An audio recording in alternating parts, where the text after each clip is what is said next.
여러분, 우리가 새해 첫 주를 맞이해서 시편 42편을 여러분께 읽는 이유가 있습니다.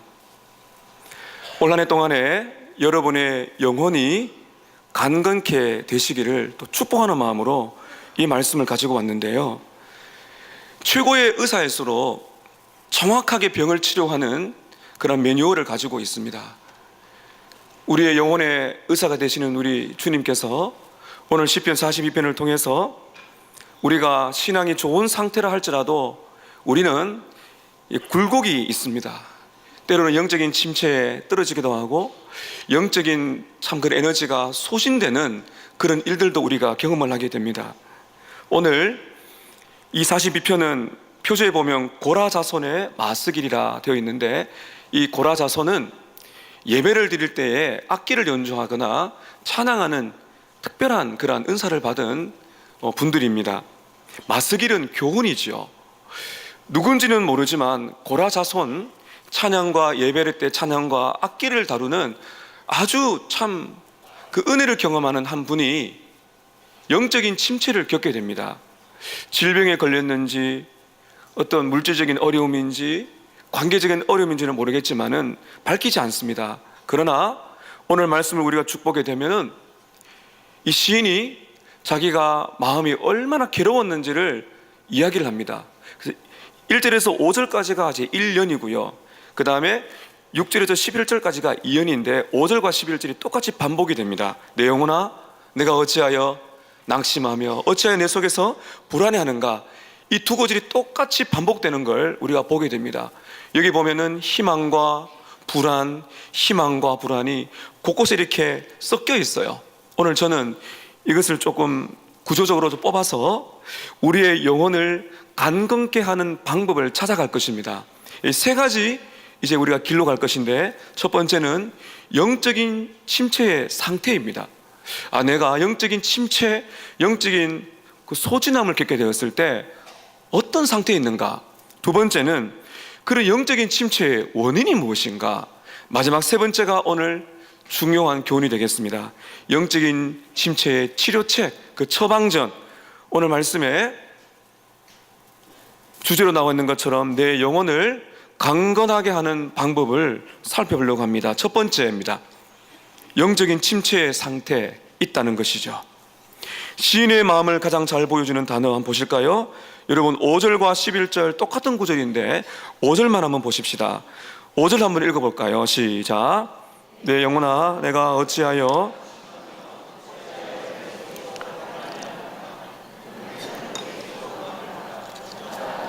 도우심으로 말미암아 여전히 찬송하리로다.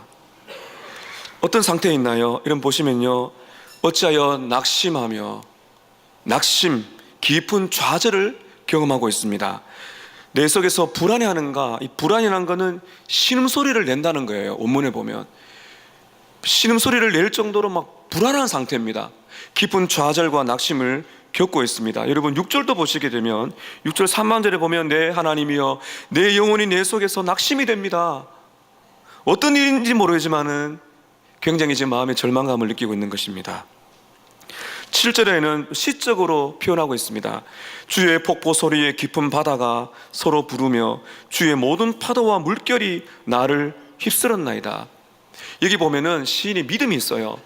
파도긴 파도인데 폭포긴 폭포인데 누구의 파도? 주님이 보내신 파도. 무엇인가 시련이 있습니다. 그런데 믿음은 있어요. 주님의 파도며 주님의 폭포가 있는데 그 고난에게 압도가 된 것이에요. 표현을 지금 시적으로 하고 있습니다. 깊은 바다가 서로를 부르며 그 파도가 물결이 나를 막 휘감는, 막 익사할 것 같은 그러한 답답함과 낙심의 상태에 있다고 시적으로 표현하고 있죠. 마치 물에 빠져 허우적대는 그러한 모습을 그리고 있습니다. 구절을 한번 보십시다. 내 반석이신 하나님께, 믿음이 있죠. 내 반석이시다, 든든한 내 바위, 내 피난처가 된다 말을 하고 있는데 어떻게 고백합니까? 어찌하여 나를 잊으셨습니까? 내가 어찌하여 원수의 압제로 말미암아 슬프게 다니나이까? 슬픔이 시인의 마음속에 찾아오고 있습니다. 불안, 좌절, 하나님이 안 계신 것 같은 이런 낙심, 외로움이 영적인 침체가 올 때 생기게 되는 것이죠. 두 번째입니다. 영적인 침체의 원인이 무엇일까? 그럼 이런 상태에 있는 원인이 무엇일까요? 오늘 말씀 읽어보게 되면 죄 때문이 아닙니다. 죄를 지어서 받는 그런 하나님의 징계가 아니에요. 제가 앞서 말씀드렸지만은 우리가 참 믿음이 좋아도 쉽게 말하면 다운이 될 때가 있어요. 아침에 일어났는데 뭔가 우울합니다. 자려고 하는데 우울합니다. 몸에 좀 이상만 와도 이상하게 마음에 슬픔이 옵니다. 여성들은 이제 갱년기, 남성들도 되면 갱년기 있게 되면은 몸에 이상이 오죠. 그런 이상하게 마음에 우울함이 또 찾아와요. 오늘 그런데 이 상황을 정확하게 말하고 있지 않지만은 이 시인은 이 영적인 침체를 겪는 원인을 크게 두 가지로 말하고 있는데요. 첫 번째가 무엇인가 하면 그 공동체에서 멀어졌기 때문에 침체가 온다고 말합니다. 여러분, 우리가 혼자 신앙생활은 아니다 말씀드렸죠. 제가 빌립보서 강의하면서 여러 번 말씀드렸습니다. 신앙생활은 혼자 하는 것이 아닙니다. 공동체가 반드시 필요합니다. 그런데 공동체에서 자꾸 멀어지게 되면, 예배의 자리에서 자꾸 멀어지게 되면 침체가 옵니다. 여러분, 앞에 4절 한번 보실까요? 4절 보시게 되면 시인의 영적인 침체의 원인을 그가 말하고 있습니다. 내가 전에 성의를 지키는 무리와 동행하여, 옛날을 지금 기억하고 있는 것이죠. 기쁨과 감사의 소리를 내며 그들을 하나님의 집으로 인도하였더니, 그런 적이 있다는 거예요. 근데 이제도 이 일을 기억합니다.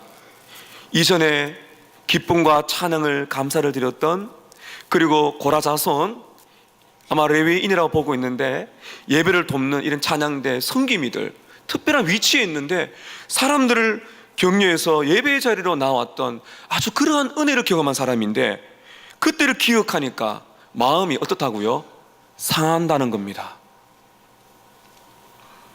공동체에서 누렸던 그때를 기억하니까 지금 내가 어떤 상황인지 말은 하지 않지만은 그 예배를 함께 드릴 수 없는, 그 찬양을 함께 드릴 수 없는 무엇인가 공동체와 떨어진 상태에 있다고 시인이 말하고 있는 것입니다. 여러분, 6절을 보시게 되면 장소를 말하고 있는데요.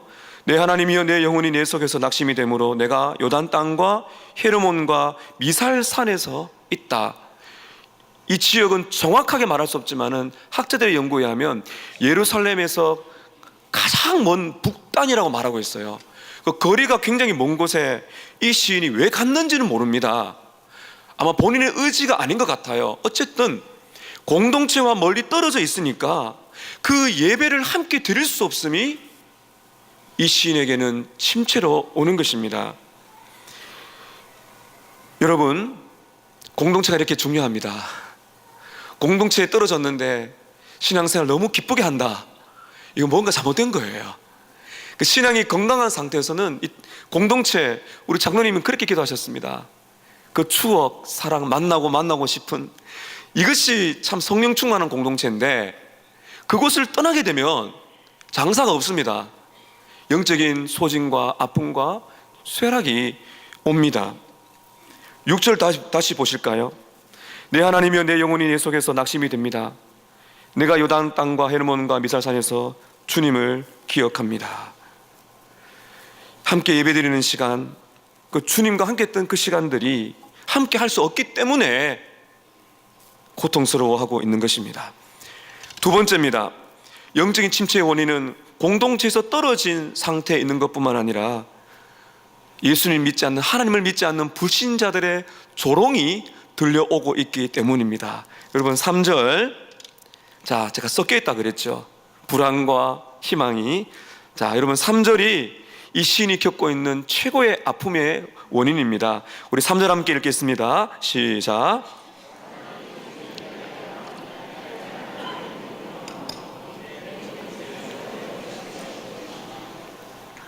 사람들이는 하나님을 믿지 않는 백성들을 말합니다. 멀리 떨어진 곳에 있는데 그 주위에 신앙의 친구는 없고 하나님을 믿지 않는 사람들이 이렇게 자주 왔던 것 같아요.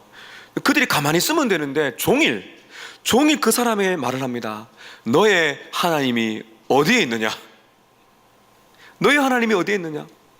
아니 그렇게 예배 열심히 드리고 그렇게 신앙생활 잘하던 내가 왜 이곳에서 그렇게 낙심하고 절망하고, 너희 지금 살아가는 모습을 보니까 아마 질명이 있었다, 여러분 한번 생각해 보세요. 참 그런 모습들이 보이게 될 때 사람들이 말하는 겁니다. 너희 하나님이 어디 있느냐? 아니 하나님이 계시다면 어떻게 내가 그렇게 살아갈 수 있느냐? 이런 별의별 소리가 사람들로부터 들려오고 있는 것이죠. 얼마나 괴로웠으면 여러분, 3절 끝에 보십시오. 내 눈물이 주야로 내 음식이 되었도다. 음식이 입에 안 들어가요. 막 눈물이 음식이 될 정도로 눈물을 쏟아내는 참 마음의 아픔을, 지금 공고함을 겪고 있는 것입니다. 9절을 보십시오. 9절을 보게 되면 시인이 이 고통 속에서 이렇게 기도하죠. 내 반석이신 하나님께 말하기를 어찌하여 나를 잊으셨나이까? 내가 어찌하여 원수의 앞절로 말미암아 슬프게 다니도록 그냥 두십니까? 시인의 고통에, 여러분 그 고통을 한 단어로 한다면 하나님의 부재입니다. 하나님이 안 계신 것 같아요. 지금 자기도 어려운데요. 지금 자기도 어려운데 옆에 있는 사람이 가만히 있으면 되는데 자기 속도 모르고 말합니다. 너희 하나님이 어디에 있느냐? 왜 그렇게 살아가느냐? 신앙생활 열심히 하는 레위인이 왜 그런 고통을 겪고 있지? 그러니까 마음이 더 괴로운 거예요. 하나님이요, 왜 저를 잊으셨습니까? 왜 저를 그렇게 이렇게 슬프게 내버려 둡니까? 하나님의 부재, 하나님이 계시지 않는 것 같은, 심각하면 하나님이 나를 버린 것 같은 그런 영적인 갈등, 침체의 원인이 되었던 것입니다. 여러분 얼마나 고통스러웠는지 10절을 다시 한번 보십시오. 내 뼈를 찌르는 칼같이, 뼈를요 칼로 찔러서 막 뼈가 상할 정도로 내 대적이 나를 비방하여 조롱하여 나에게 말하기를 너의 하나님이 어디에 있느냐? 뼈가 부서질 정도로 마음이 지금 상한 거죠. 이런 아픔이 우리에게 있습니다. 오늘 마지막 세 번째, 제일 중요한 말씀입니다. 그럼 이런 상태, 영적인 침체의 처방전이 있느냐? 있다. 오늘 고라 자손이 직접 자기가 한 것을 보여주고 있는 것입니다. 우리의 영혼을 강건하게 하는 방법, 그 처방책이 있다는 거예요. 저는 네 가지를 여러분께 말씀드립니다. 첫 번째, 하나님을 간절히 찾으라는 겁니다. 누구를 찾으라고요? 어떻게 찾으라고요? 간절히. 여러분 1절 보십시오. 자, 1절 함께 읽을게요. 시작. 하나님이여, 사슴이 시냇물을 찾기에 갈급한같이 내 영혼이 주를 찾기에 갈급하나이다. 이 갈급하다는 거는 갈증을 말하는 거예요. 목이 바싹바싹 타들어가는 걸 말합니다. 지금 시인은요 목마른 사슴에 비유하고 있습니다. 우리는 이 사슴을 잘 모릅니다. 제가 한번 여러분께 말씀만 드린 적이 있는데요, 이 팔레스타인 지방의 사슴이 어떤가를 우리가 좀 연구를 할 필요가 있습니다. 제가 대신 연구한 걸 여러분께 말씀을 드리려고 합니다. 팔레스타인 지방, 그 더운 지방의 이 사슴들은요 이 갈증을 풀러 다닙니다. 광야를 헤맵니다. 여러분 사막에 보면 물은 아닌데 물처럼 보이는 걸 뭐라 그래요? 신기루라 그럽니다. 이 사슴도 신기루가 보이는 거예요. 그럼 물 한 모금에 사활을 겁니다. 생명이 달려 있으니까요. 바로 그 장면을 말하고 있는 것이에요. 물 한 모금을 찾기 위해서 사슴이 막 뛰어다닙니다. 막 그 갈증을 풀기 위해서. 그런데 가보니까 물이 보여요. 앞발로 그 물을 이제 마시려고 이렇게 막 움직이면서 물을 마시는데, 물을 마시다가 죽은 사슴들이 있다는 겁니다. 왜 그런 거 아니? 신기루를 보고 앞발로 땅을 파다가 목말라 죽은 사슴들이 있다는 겁니다. 지금 시인은 이렇게 자기 마음을 표현하고 있습니다. 하나님, 목이 너무 마릅니다. 이 팔레스타인 지방의 사슴은 이 풀을 먹지 아니하면 일주일 이상 가는데요, 물을 마시지 못하면 며칠 내에 죽습니다. 생명을 걸고 가는 것이죠. 여러분, 그런데 이 시인은 어려운 환경이 제거된다는 것이 그것을 구한다든지 원수의 비방으로부터 보호해달라는 그런 기도가 아니라 지금 첫 번째 어떤 기도를 드리고 있습니까? 하나님을 목말라하는 것입니다. 왜냐하면 문제의 본질을 알았기 때문입니다. 문제의 본질은 지금 내가 겪고 있는 고난이 아니고, 문제의 본질은 원수들의 비방과 조롱이 아닙니다. 문제의 본질은 하나님의 부재, 하나님이 느껴지지 않는 것이기 때문에 그가 첫 번째로 한 것이 무엇입니까? 하나님, 사슴이 신의 물을 찾기에 갈급한 것처럼 제가 하나님 당신을 제가 지금 갈급하게 찾고 있습니다. 2절 보십시오. 내 영혼이 하나님, 근데 하나님을 어떤 하나님으로 또 말하고 있나요? 살아 계시는 하나님을, 이것은 강조하는 것입니다. 시적으로 그냥 하나님이 아니라 그가 간절히 붙드는 것이죠. 나는 믿습니다. 살아계시는 하나님을 찾습니다. 그리고 말합니다. 내가 어느 때에 나아가서 누구를 배울까? 하나님의 무엇을요? 얼굴을 배울까? 이 시적인 갈망을 강조하고 있는 것이에요. 하나님, 살아계신 하나님, 하나님의 얼굴을 내가 찾습니다. 영적인 침체에서 낙심과 불안에 오게 될 때 여러분, 그 문제에 집중하시면 안 되고요, 문제 해결자이신 하나님을 바라보시기를 바랍니다. 두 번째입니다. 영혼을 강건케 하는 방법 두 번째는 예배의 감격을 기억하는 것입니다. 오늘 중요한 단어가 나와요. 기억을 잘해야 됩니다. 여러분, 우리는 좋은 것은 잘 잊고 잊어야 될 것을 잘 기억합니다. 우리의 죄 회개하고 잊어야 됩니다. 용서해 주셨지 않습니까? 내 발목을 붙드는 실패 잊어야 됩니다. 근데 잊지 말아야 될 것은 은혜의 추억들이 있습니다. 4절 보십시오. 4절 보시게 되면 이렇게 고백을 하죠. 내가 전에 성의를 지키는 무리와 동행하여 기쁨과 감사의 소리를 내며 그들을 하나님의 집으로 인도하였더니 이제도 이 일을 어떻게 한다고요? 기억하니까 상심이 되지만은 기억하면서 이 사람이 치료가 되는 그 두 가지가 4절에 다 들어가 있어요. 낙심되는 그 중에도 그때를 기억하고 그리워하고 있습니다. 6절 한 번 더 보십시오. 내 하나님이여, 내 영혼이 내 속에서 낙심이 되므로 어떻게 됩니까? 내가 요단 땅과 헤르몬과 미살 산에 나는 먼 곳이지만은 누구를? 주님을 어떻게 한다고요? 기억하나이다. 여러분, 거룩한 기억력은 풍성하시기를 축복합니다. 어떤 기억이에요?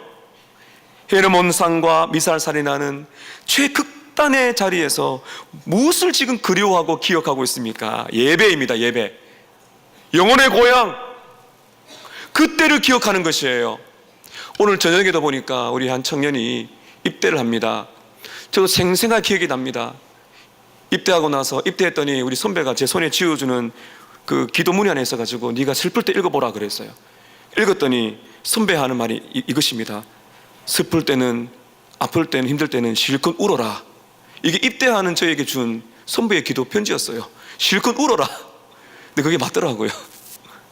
훈련을 마치고 자대 배치받고 첫 휴가를 받고 오는데 제 모교에, 그 대구 동부교회 수송교를 이제 넘습니다.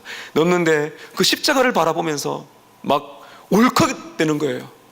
저기서 우리 선배들, 우리 동기들하고 무릎 꿇고 기도했는데, 그 김덕시 목사님 소천하셨지만 그 귀한 어른의 설교를 기억하고 있는데 그 영혼의 그 뭔가 고향이 막 기억이 되는 것입니다. 그것이 여러분 우리에게 얼마나 치료책이 되는지 아십니까? 그 은혜를 받던 그때를 소중히 여기는 기억력. 제라드 윌슨 이 주석학자는 이렇게 말합니다. 하나님이 우리와 함께 했던 때를 기억하십시오. 우리가 신실한 공동체 안에서 함께 하나님을 즐거워하던 그때, 그 예배의 순간을 기억하십시오. 하나님과 함께 했던 순간들은 기억의 소중한 보물들입니다. 오늘 이렇게 여러분 어떠한 마음으로 여기 나오셨든지 간에 오늘 이 자리에, 이 시간에 여러분의 영적으로 충만한 그러한 추억이 되시기를 축복합니다. 그 기억이 생생하게 여러분 멀리 떨어져 있을 때, 뭐 출장 갔을 때, 멀리 어떤 일로 갔을 때 그때를 기억하는 거예요. 공동체 예배를, 그 은혜의 순간, 아내와 남편과 자녀들과 함께 기도했던 순간, 나를 위하여서 눈물로 기도해 주던 장로님, 권사님, 집사님들의 손길을 느꼈던 그 순간들, 청년의 때에 시간을 구애받지 않고 눈물을 쏟아내며 함께 기도했던 그 예배의 순간들, 그 순간들이 살아나고 회상될 때, 여러분, 우리는 이 침체에서 벗어나는 길을 걷고 있는 것입니다. 세 번째입니다. 영혼을 강건케 하는 방법 세 번째는 찬양과 기도를 쉬지 않는 것입니다. 8절을 보십시오. 8절 함께 읽습니다. 시작.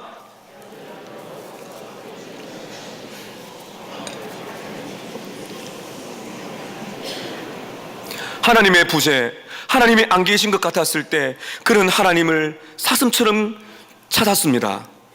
그리고 예배의 감격을 떠올렸습니다. 그때 무엇을 발견합니까? 8절에 잘 보세요. 낮에는 여호와께서 그의 무엇을 베푸시고? 인자하심을 베푸시고, 베푸신다는 말은 지속성을 말하는 거예요.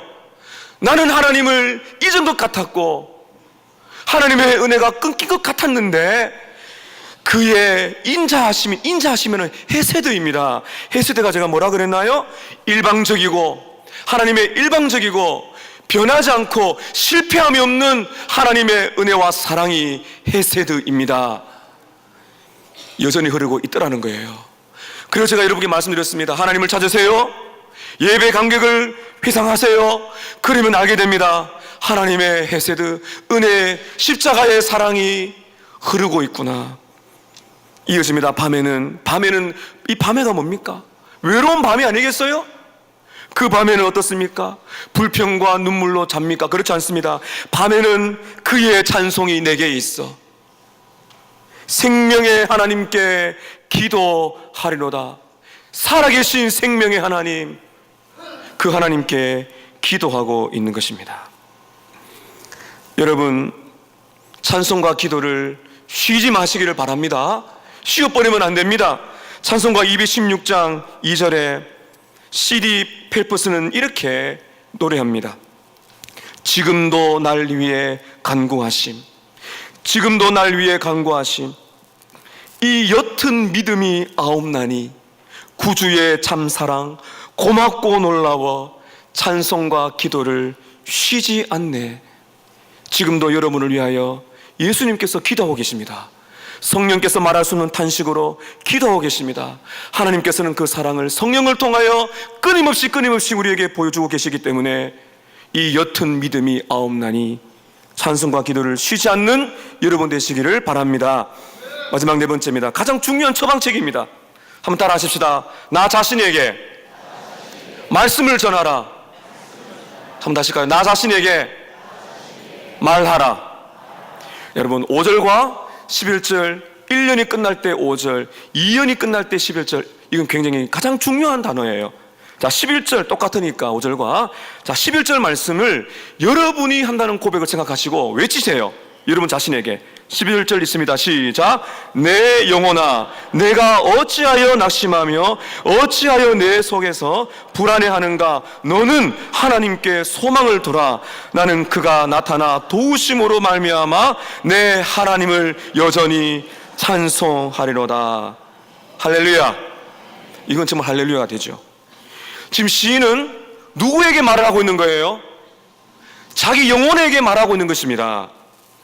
자기 자신에게 말을 던지고 있는 것입니다. 이것은 자신을 최면을 거는 것이 아닙니다. 적극적인 사고 방식을 주입하는 것이 아닙니다. 복음의 선포인 것입니다. 내 영혼아, 낙심하지 마라. 내 영혼아, 불안해하지 마라. 내 영혼아, 너는, 그 자기가 지금 자기에게 말하고 있는 것이에요. 영국의 롤드 존스 목사님은 영적 침체라는 책에서 이런 귀한 말씀하십니다. 우리의 삶의 대부분의 불행은, 잘 들어보십시오. 우리의 삶의 대부분의 불행은 자신의 소리를 듣는 데부터 시작한다. 아침에 일어났을 때 우리의 자아는 어제의 문제를 끄집어내어 자아에게 스스로 말을 건다. 대신 우리들은 자신의 소리를 듣지 말고 자신에게 말해야 한다, 이렇게 말하고 있어요. 여러분, 아침에 일어났습니다. 하루를 살아갑니다. 얼마나 여러분 우리의 감정은 굴곡이 많습니까? 몸만 좀 아파도요, 별 생각이 다 듭니다. 그때 내가 이렇게 말합니다. 왜 이렇게 힘들지? 왜 이렇게 은혜가 없지? 힘들어 죽겠어. 왜 하나님 날 안 도와주시지? 지금 누가 누구에게 하고 있는 말이에요? 자기가 지금 자기에게 던지고 있다는 거예요. 그거를 멈추라는 것입니다. 그 대신에 자기에게 말하는 거예요. 내 영혼아, 너는 고개를 들고 하나님을 바라보라. 여러분, 오늘 시인이요, 가장 시인에게 어렵게 했던 두 질문이 있습니다. 하나는 한번 따라 하십시다. 너의 하나님이 어디 있느냐? 또 하나 따라 할까요? 하나님이 어찌하여 너를 잊었느냐? 여러분, 이 두 가지 질문은 정말 우리를 무너지게 하는 질문입니다. 근데 여러분, 이 두 가지 질문을 우리를 대신하여 다 들으시고 감당하신 분이 계십니다. 누구실까요? 예수님이십니다. 예수님은 십자가 위에 달리셨어요. 그때 십자가 아래에 있는 사람들이 조롱합니다. 내가 그리스도라면 내려와 봐라. 그 말은 어떤 의미겠어요? 너희 하나님은 어디에 있느냐? 우리의 조롱, 내가 받아야 할 조롱을 예수님이 다 받으신 거예요. 그리고 여러분, 내가 가끔씩 하나님 저를 잊으셨나요? 어찌하여 저에게 이렇게 슬픈 자리에 두십니까? 라고 말하는 것을 예수님께서는 십자가에서 우리를 대신하여 하셨습니다. 엘리 엘리 라마 사박다니, 나의 하나님 나의 하나님 어찌하여 나를 버리셨나이까? 어찌하여 저를 잊으셨습니까? 우리가 해야 될 아픔의 고백과 우리가 들어야 될 조롱을 예수님이 다 담당하셨습니다. 그러므로 낙심과 좌절과 어려움 오게 될 때 가만히 계시지 마세요. 여러분이 스스로에게 던져내는 불안의 소리를 하도록 내버려두지 마세요. 십자가를 바라보세요. 외치세요. 여러분 자신에게 스스로, 내 영혼아 왜 너는 낙심하느냐? 내 영혼아 어찌하여 내 속에서 불안해하느냐? 너는 하나님을 바라라. 하나님을 바라보고 소망을 가지라. 나의 구원의 하나님이 나타나셔서 나를 구원하실 것이다. 그러므로 나는 여전히 하나님을 찬송하리로다. 사랑하는 성도 여러분, 여러분의 영혼에게 외치시기를 바랍니다. 오늘 말씀 듣고 1년을 살아가실 때 십자가를 바라보시길 바랍니다. 십자가를 바라보고 여러분은 외치시기만 하면 됩니다. 내 영혼아 그리스도를 바라보라. 왜 낙심하느냐? 왜 불안해하느냐? 내 영혼아 하나님께 소망을 두라. 이 고백이 아침마다 점심마다 저녁마다 여러분의 외침이 되어 여러분 스스로에게 이 말씀을 전하세요. 여러분 그렇다면 십자가의 부활의 능력이 강건케 하는 능력이 여러분의 심령에 임할 줄로 믿습니다.